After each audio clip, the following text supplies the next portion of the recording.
think in the travel industry I've been looking at lately, wow, things are tough for the people who are providing the travel and the people who are the customers. I'm hoping Father Luca's trip is going to go off great in the fall, because that sounds very exciting. But right now, things are a little bit tough. I've heard of people who had a great trip to New Zealand trip planned, and they had to delay it because no one's getting in that country. Then I know people who were going to the Amalfi Coast in Italy, another great place. I haven't been there. What a great place, but again, delayed. And then I was going to the countryside of England, going to Wales. Not going to happen this year, it looks like, again. Well, we need to take a journey. So why not the journey through the season of Lent? A journey to the heart of Jesus Christ. May not be quite as much fun as having a few beers in Wales in a pub or so like that, but it's way more important. So let's talk about that tonight. The first of 6 different Tuesday nights here in this season. It's a 46-day journey we're on, and it's a great one because of the blessings that are involved. So, how do we journey to the heart of Jesus? Well, the Gospel of Matthew on Ash Wednesday tells us the ways to do it. Jesus says, when you give alms, do not let your left hand know what your right hand is doing, so that your almsgiving may be secret, and your Father who sees in the secret will repay you. And the same thing he said about praying. But when you pray, go to your inner room, close the door, and pray to your Father in secret. Your Father who sees what is in secret will repay you. And once more, when you fast, anoint your head, wash your face, so that you may not appear to be fasting, except to your Father who is hidden. And your Father who sees what is hidden will repay you. So God will repay us when we take this journey. God will repay us through great blessings. And we hear that from the book of Deuteronomy. It's funny, on Ash Wednesday we hear Jesus says, this is how you're supposed to travel to me, doing these things, and making these great traditional Lent practices, prayer, fasting, almsgiving. And why you should do it? Well, here's why. The day after Ash Wednesday, on Thursday morning, the first regular Lenten day at the daily Mass, the terms are just laid out for us, right there, right in front. It's like, we're not pulling any punches, we're telling you exactly what it's about. So Deuteronomy, Moses said to the people, today I've set before you life and prosperity, death and doom. If you obey the commandments of the Lord your God, which I enjoin on you today, loving him and walking in his ways, your God will bless you. If you do these things, walk in the ways of the Lord, if you obey the commandments, great blessings will come into your life. And then he says later, this author, I have set before you life and death, the blessing and the curse. Choose life. If we choose life, spiritual life, in this season of Lent, it's a good thing for us. It's a good thing for the world. It's a great thing for the kingdom of God. And so how do we do that? What are the ways? Well, we know these 3 traditional Lenten practices, but how to do it and why? I think those are questions we should look at as well. First of all, why and how? That daily Mass gives us the Gospel tells us in the daily Mass. Jesus said to his disciples, the Son of Man must suffer greatly and be rejected by the elders, and then be killed, and on the 3rd day be raised. Bad news. Then he said to all, if anyone wishes to come after me, he must deny himself and take up his cross. As you first hear it, even worse news. I mean, we got to get involved with this too, this death and stuff? Well, Jesus says, yeah, you do. There's no way around it. You can't just kind of do this light. You got to do it all the way. Denying yourself and taking up your cross. And once you do it, you see how beautiful and how important it is. So here we are in we're looking at why and how. God blessed the people who followed him, and he gave them his blessings when they succeeded. Well, so the blessings are these, just at the beginning. To advance the gospel. That's where the rest of the world benefits. And then eternal life for ourselves. That's where we benefit. But we benefit along the way because we have purpose and meaning to our life in a way you just can't get anywhere else. So, self-denial and accepting the cross. That's what it's all about. That's why God calls us, and that's how we walk this journey. It's called sacrifice. There's, back to these things of fasting. Let's look at fasting. We think of it as just giving up food and all of that. Well, it's way more than that. It's about sacrifice. Yeah, giving up food on 2 different days in Lent, and then giving up meat on Fridays, and then the other ways that we fast on our own in Lent are all very important because they build the self-discipline and all, and there's sacrifices made to God. But those sacrifices are for something bigger than just the moment, something bigger than just for ourselves. Baseball is starting, spring training is underway down there in Florida and Arizona and all. Hopefully things are going well. They gave the Orioles 0 chance of winning the World Series. So I'm going to put $1,000 on that. No, I'm not. So, baseball players are down there. They're all practicing, 6 weeks of practice. Can you imagine Juan Soto hitting the ball for 6 weeks? He's a great hitter. He's one of the top guys going. They're saying the new Barry Bonds and all. He doesn't need to learn how to hit, but he does need to practice his skills to refine his skills. Trey Turner, great fielder, great base runner, great hitter. He doesn't need to practice, does he? Yes, he does. He needs 6 weeks of it too. Again, build your skills. Well, that's what a sacrifice is all about. That's what fasting is all about in the season of Lent. Building our skills, putting time and effort into something that's going to produce great results, something bigger than ourselves. Then there's self-denial, that part of the fasting part, the sacrifice. Who in the world wants to do self-denial? Well, and why do we do it? I think we do it so that we increase self-control. Self-denial is one of those basic skills like turning a double play or something that you need to do. You need to have better control. We need to be people of faith who are in charge of our lives, in charge of the world in which we live. You know, look at all the distractions that are out there. I'm sure that's what those guys down in Florida are trying to put behind them while they're practicing for the big season coming ahead. Pleasure, pursuit of your desires, possessions. You know, those are the things that really hit people right there in front of them. That's what gets our attention in this world if we don't have a relationship with God. So how do you get around it? You got to have self-control. And that takes time and effort. Again, you're building your skills, you're practicing self-control. And why do we do it? Well, we can achieve the role. That's something bigger. And what is that something bigger again? It's advancing the gospel. We're doing this Lenten journey for ourselves. We want to be closer to Jesus. We want to be closer to his heart. We want to understand Jesus more and see him acting in the world around us. We want to see Jesus alive in our church. But we're doing it for those reasons. But God is having us do it because when we do this, we become a better agent of what God is looking for, advancing this gospel. Can you imagine our world totally without it? We see it all over the news. We see it all over the world where people who have no idea who Jesus is and have no practicing concept of Catholicism or Christianity, and they go out and they just get for themselves and destroy anything that gets in the way. That's their game plan.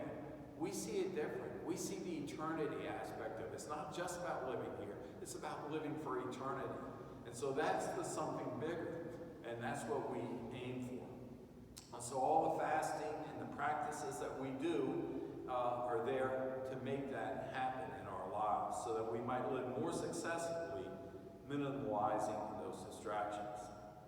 All right, almsgiving. Let's look at that. What is almsgiving all about? Well, we know giving financial support, and that's really critical. It really is critical that people of means are generous to help people who are struggling or to help people find better faith.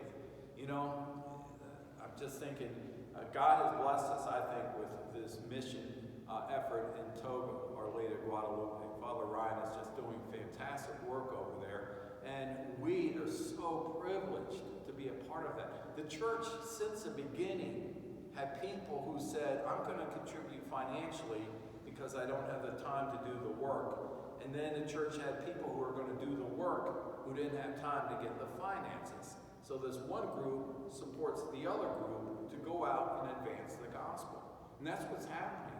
To do it in traditional ways of evangelization and missionary work is you go in and you build people's lives up so that you get their attention, you make their life better. Father Ryan has put up those water towers there. And so now people can walk to the water tower, get water, take it home, rather than walking to the river, which is 3 miles farther, and it's all muddy, and then bringing it back. What an advance. How better than get people's attention than that? And so then the people are saying something good's happening here. And they start listening to what Father Ryan is saying, and they start coming to church. And we who were there, and you saw in the film, what an experience of faith to be in that church. 99 degrees, okay, wearing that big cloak that we have here on when Togo season here at Holy Redeemer, all worth it because it was so much fun to be there and to be a part of this spiritual community that's alive. That only happens when people give alms. That only happens when people are generous. And we as a parish are extraordinarily generous in this, so thank you for that. But giving alms is way more than just giving money. It's about giving time and attention to others. Time and attention. The greatest thing, we see it now because of this whole virus stuff for the last year, that people feel isolated. They're not hearing their friends. They're not visiting. I have a great aunt in the nursing home, and I haven't seen her in almost a year now. It's just terrible. It's just terrible, and all. And you know, she's an honorary lady for fun. She's honorary for fun, I think, for real too. But and all that. But we don't have time to joke about all of that stuff, and me to egg her on to get her more honorary that day.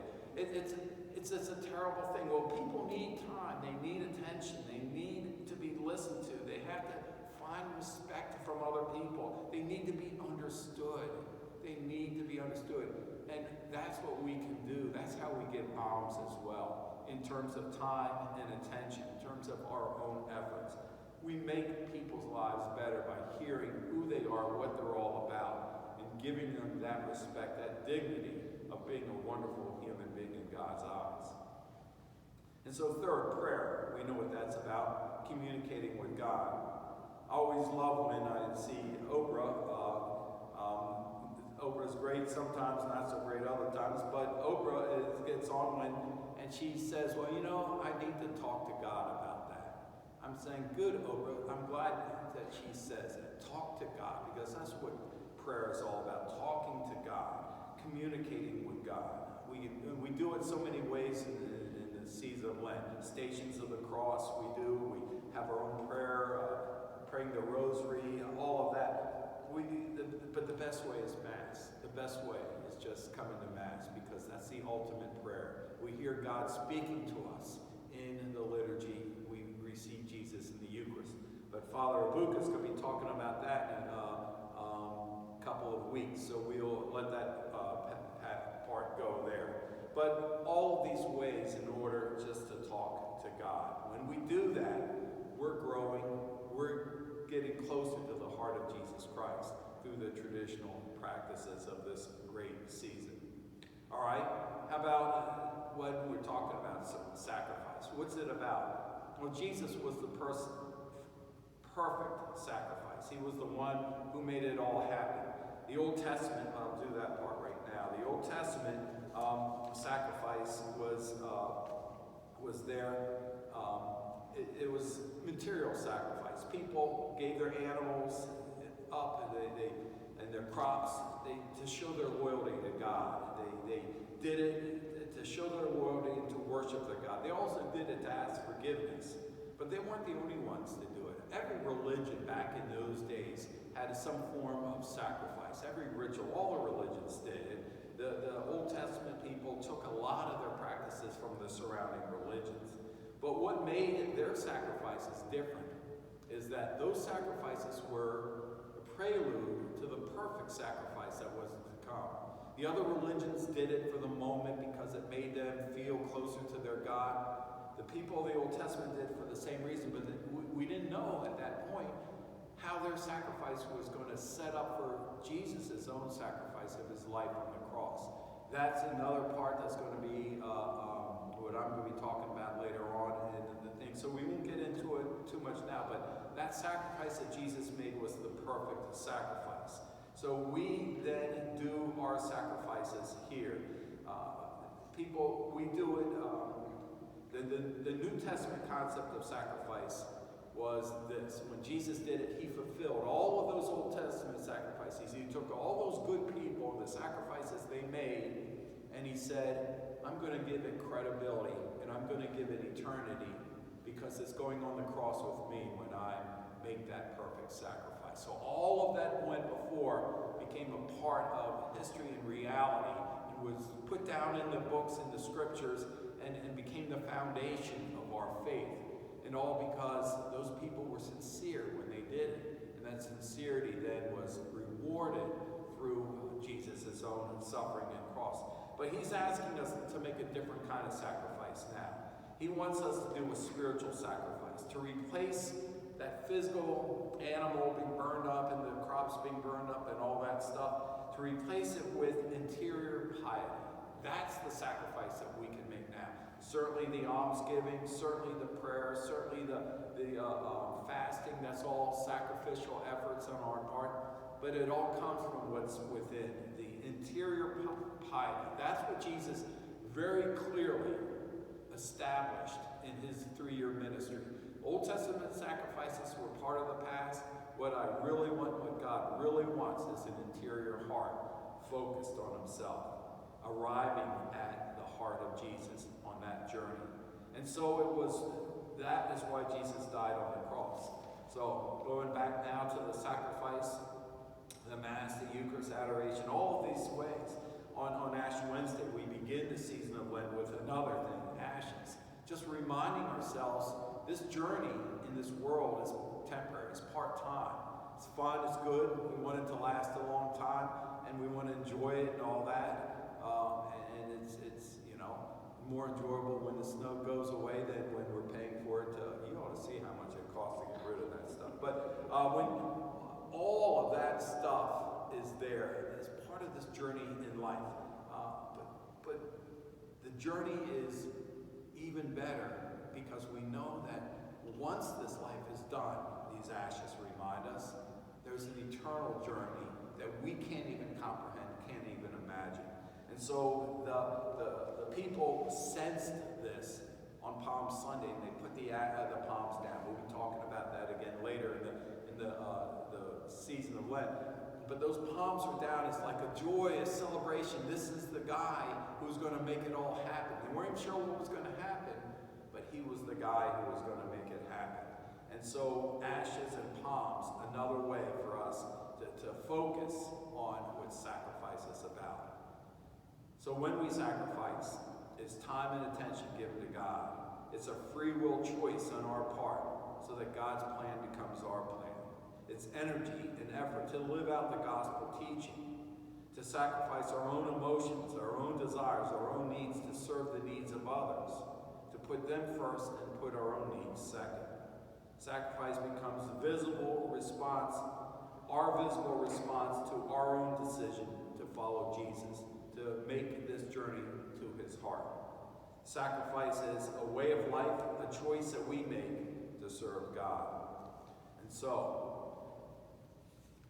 to finalize the last page here, you're thinking, watching the watches, say, when's this last page? Well, here it is. The Lent is a journey to get closer to God, to know the Lord better, to build up those spiritual skills, to build up the need for self-denial in our life, to build up the generosity to give to others, to build up our communication efforts and skills with God, to achieve the goal. Not our goal, but God's goal. Our goal is to navigate the world in a more effective way so we don't get distracted and pulled away. God's goal is for us to do that so that we advance the gospel rather than detract from it. The book of Deuteronomy said we have a choice. The choice is between spiritual life and spiritual death. And the author said, please choose life. Well, that's what this season is about, is doing all these sacrifices, doing all these practices so that we can better see, better understand, and make a stronger decision to choose life. Because when we do, great blessings happen for us. They happen for the world when the gospel is advanced, and great joy happens in the kingdom of heaven. See you in 2 weeks. Father Buka will be here next week for our continuation. We have questions. Call questions, right? Questions. Anybody have questions? You can be bold and ask some questions. I'm going to ask the first question. How can anybody, sports writer, be so audacious to put a 0 chance for the Orioles to win the World Series? I mean, they gave Pittsburgh Pirates a better chance than the Orioles. That made me mad. Okay. That was my question. She said lack of faith. Lack of faith, that's it. But they all of them agreed. I was going to rip up the magazine I read it in, but it cost too much money to do that. So, any other questions? Comments? How about that? Comments are better than questions.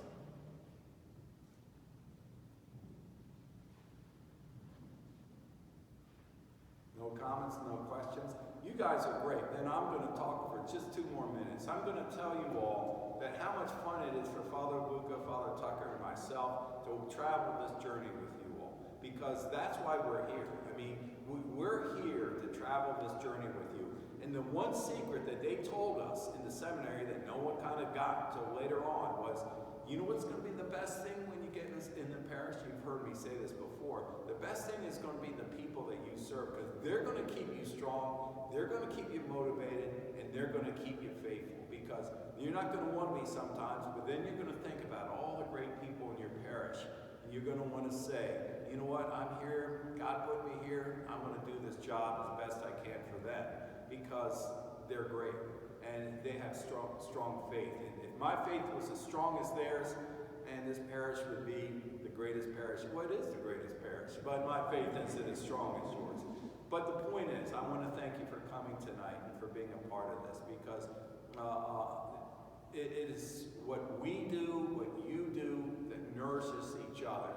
And that's what this spiritual journey is all about. We're going to be looking at the power of forgiveness. Man, I really can't wait to hear Father Luke on that, because I know I need to do better. I'm not going to confession, I'm just telling you what the facts are. Repentance and God's mercy, that's mine in a couple, 2 weeks. Eucharist and the cross for Father Buka, the death and resurrection of Christ, the salvific moment. I just love that topic. Then life eternal, the end of the Christian journey.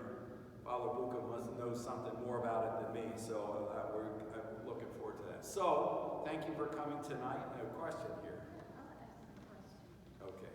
In our culture, which is so self-centered about self-preservation, Yes. Our recommendations for anybody who might need about suffering, how to deal with it when we come across it through abstinence or fasting. What recommendations would you give us all to bear our suffering as well? So She said in our suffering, which is full of self-centeredness. yes. What recommendation can you give us based on the Lenten practices in order to deal with that? Right? I'm going to change the word suffering to sacrifice. And because when I've been struggling with this for all along, and I've been thinking about it lately, we don't suffer compared to the Christians in the Middle East who have extremists trying to killing them and trying to drive them out of the country. We don't suffer like people in poverty in different parts of the world who are trying to be faithful but barely can get by food-wise. We don't suffer with the terrible disease that has racked human histories. We have a pandemic and all that stuff in Europe. A third of the people died in 1350 or whenever with the Black Plague. That's real suffering. Our suffering is, I think, is sacrificial. So how do we do it to encourage it? Jesus sacrificed his life. All he's asking us is for minor sacrifices compared.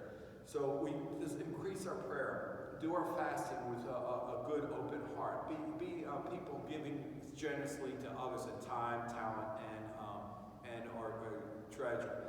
So look at everything that we do as a sacrifice, anything that we have to do for that. So when we suffer, because yes, we're being ridiculed by people in the media and all that stuff. We get ridiculed by people in our own families sometimes and all like that. I remember when I was in the seminary and I saw my cousin and he looks at me and goes, you know, beer and sand, Schlitz and all. I gave up Schlitz after high school.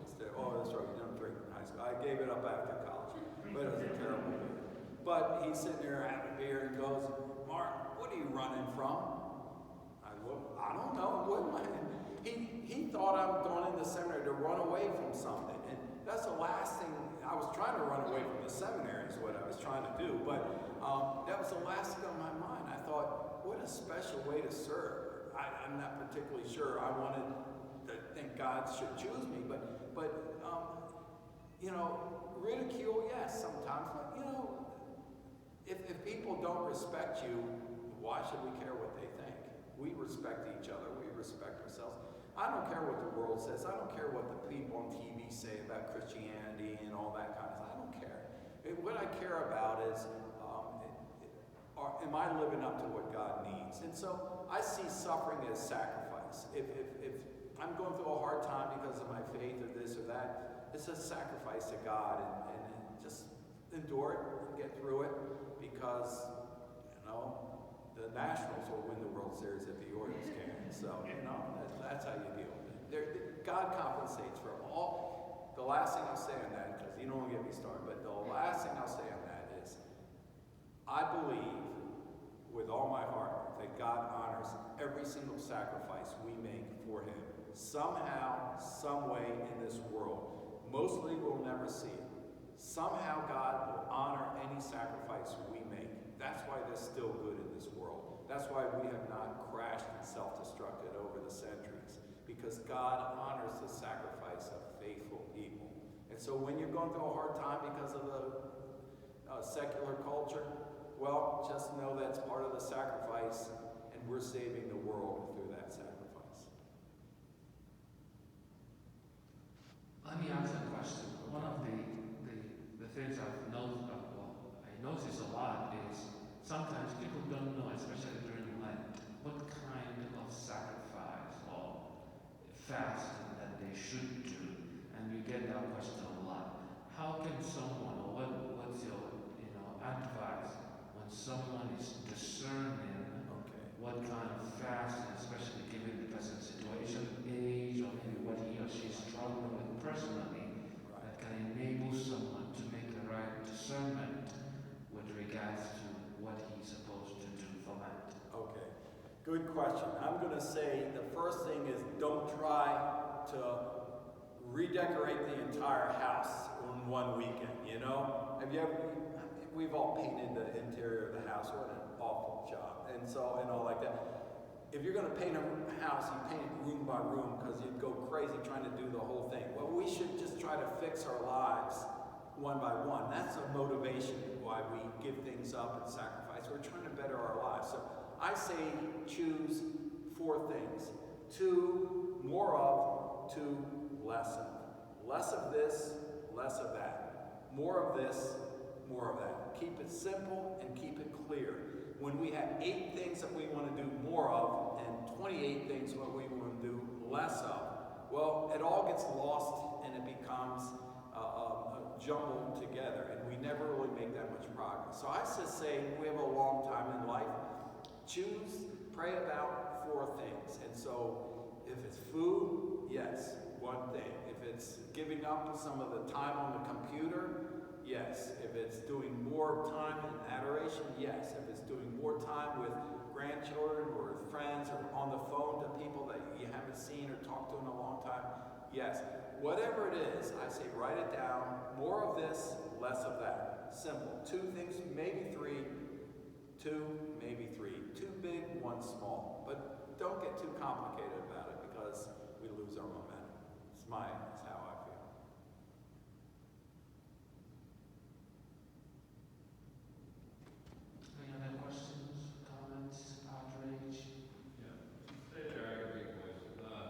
speak Yeah, I just up? want to thank Father for offering so many traditional Lenten practices here. We're really fortunate at Royal Leader. I mean, we know we have great priests, but to,